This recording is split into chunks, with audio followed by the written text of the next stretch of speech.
So it's interesting when we analyze who gets the biggest impact, who gets the biggest breakthroughs in the Category Design Academy.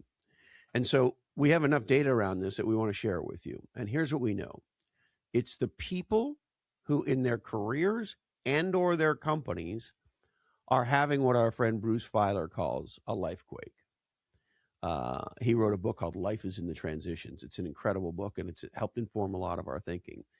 And Bruce's insight is essentially this, that roughly 50% of our adult lives are in some kind of a transition in what he calls a life quake. And there's two kinds of life quakes. There's the ones that we instigate, and there's the ones that get instigated, if that's a word, on us. Meaning they're essentially positive or negative. We make a decision to start a new career. That's a life quake that we initiate on purpose. We see an opportunity. We see something that calls to us, something that speaks to us, something that feels like our purpose, and we want to go for it. I know a gal right now who is in corporate education. She's been in corporate education for a while. She's in her mid-30s. She's a young mother. She's got an incredible life. And she's decided she doesn't really love the corporate world. And so she's studying to be a nurse. That's called a positive life quake.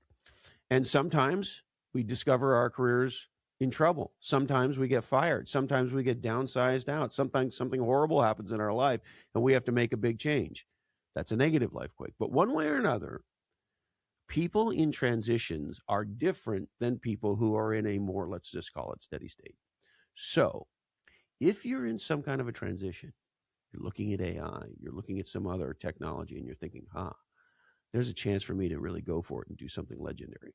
Or let's say something happened to you that knocked you off your moorings for a little bit.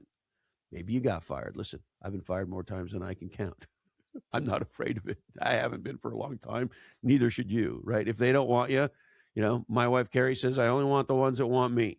So no matter what the reason for the change, for the quake, for the transition, if you're looking to move from one place to a radically different place, that is to say, not an incremental improvement, but a breakthrough from the category of person and career and company you are today to a whole new category at a whole new level, moving from having a sword to a lightsaber, Category Design Academy. This whole idea of a life quake and career quake is also well chronicled. One of the key CMOs, and I think publisher of Harvard Business Press, talked about their super consumer is somebody at a moment in their career that's either back against the wall or they got battlefield promoted into something that they weren't prepared for. And they go, uh-oh, how am I going to get out of this? And they're scared, some excitement, but what they realize is they don't know and they need to go get some knowledge with it.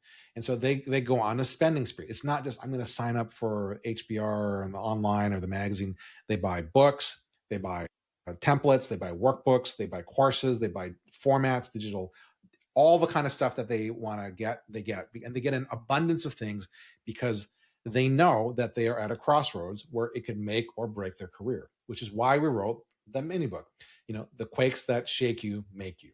And so if that's kind of where you are, that's why the Academy might be a great place. And I think about for myself, the moments for me that I could have really used the Academy. And there are times in my life when I was really young, when I was like, you know what, do I go to business school or not? I might have balked at spending 10 grand when I was in my early 20s to do that or not, but I certainly would have benefited from that, of not making a low six-figure decision that I didn't actually need at the time. When I was trying to figure out, should I go out on my own or not, on the back end of my career was another one. And I got a little bit of free Category Design Academy stuff from talking with Christopher. And his enthusiasm that he injected into my solo venture, into Eddie Would Grow, was infectious. His generosity at telling me the real of like, hey, this is what it looked like in the first few years. My income would range from X to Y. And I was like, wow, we don't really know each other. And I was very touched by his willingness to be vulnerable and share honestly with me, because it gave me a real practical sense of this is possible, and the worst case scenario isn't that bad, and the best case scenario is great, and that all of it is forward progress to what we were going to do. So even the best of us have needed the benefit of a community from time to time in their careers. There might be some opportunities that are more relevant than others, but only you will know that. And so we trust you to know and make the right decision, but never forget the moments that shake you make you.